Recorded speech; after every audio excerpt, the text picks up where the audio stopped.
We begin our journey not in the heat of battle, but in the slow, ancient flow of the Nile River. We journey back to Alexandria, Egypt, the intellectual heart of the Hellenistic world, around the year 69 BCE. It is here that Cleopatra VII Philopator was born, the final defining queen of the Ptolemaic Kingdom. The Ptolemaic dynasty was not truly Egyptian.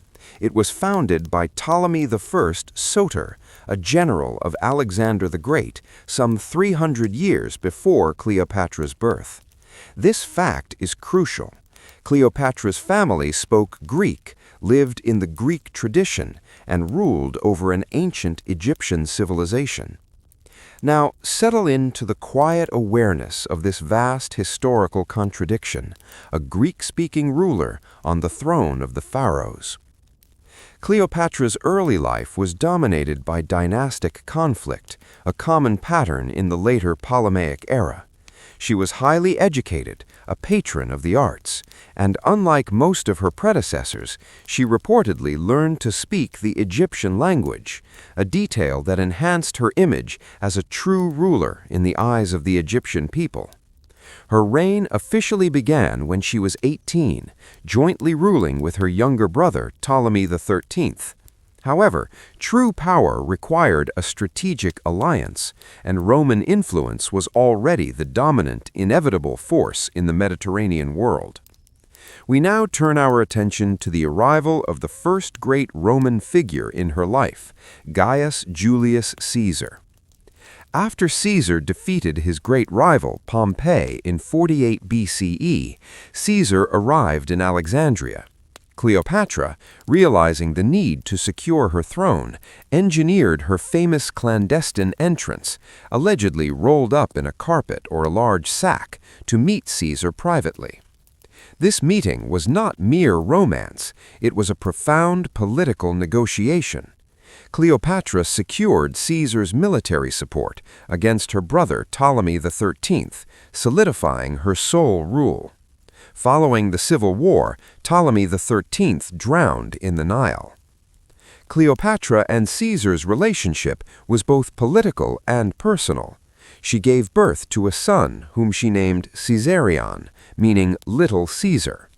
She later visited Rome with Caesar, an event that caused significant scandal and fascination among the Roman elite. Now, breathe in the weight of that long journey from Alexandria to Rome. Feel the slow passage of time over the Mediterranean waves. The relationship ended abruptly with Caesar's assassination on the Ides of March in 44 BCE. Cleopatra was forced to return to Alexandria, and the future of Egypt and of her son was once again uncertain. The political landscape of Rome fractured into civil war, culminating in the formation of the Second Triumvirate, led by Octavian, Lepidus, and Marcus Antony, Mark Antony. We now slowly transition to the second and final great Roman figure, Mark Antony. Antony summoned Cleopatra to Tarsus in 41 BCE to question her loyalty. She arrived not as a supplicant, but as a queen, making a grand theatrical entrance on a gilded barge dressed as the goddess Aphrodite. This meeting began the central political and military alliance of their lives. Antony relied on Egypt's wealth and grain supply, and Cleopatra needed Antony's military protection to preserve her kingdom and her dynasty. They eventually had 3 children together.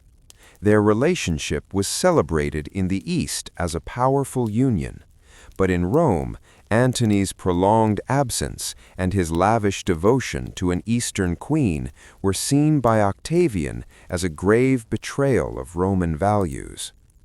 Octavian successfully waged a brilliant propaganda campaign against Antony and Cleopatra, framing the conflict not as a political power struggle, but as a defense of Rome against a decadent foreign threat, Cleopatra. The final conflict arrived with the Battle of Actium in 31 BCE. The battle, fought largely at sea, was a decisive victory for Octavian. Antony and Cleopatra's forces were severely defeated. As Octavian's forces closed in on Alexandria, Antony committed suicide, believing Cleopatra had already done so. Cleopatra, captured by Octavian, realized she would be paraded as a prisoner in Rome, a fate she refused to accept. In 30 BCE, at the age of 39, Cleopatra took her own life. The exact method is subject to historical debate, but the most famous version holds that she used the bite of an asp, an Egyptian cobra. With her death, the Roman era truly began. Egypt became a Roman province. The legacy of Cleopatra is not just the romance or the tragedy. It is the final brilliant struggle of the ancient world against the monolithic power of Rome.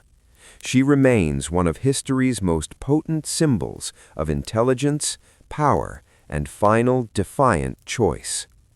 Now, let the stillness of the ancient world settle around you. Feel the slow, deliberate movement of history. There are no more battles to fight, only the quiet, inevitable flow of the Nile. Breathe deeply. Let the vast silence of the centuries carry you gently down into deep, restorative sleep.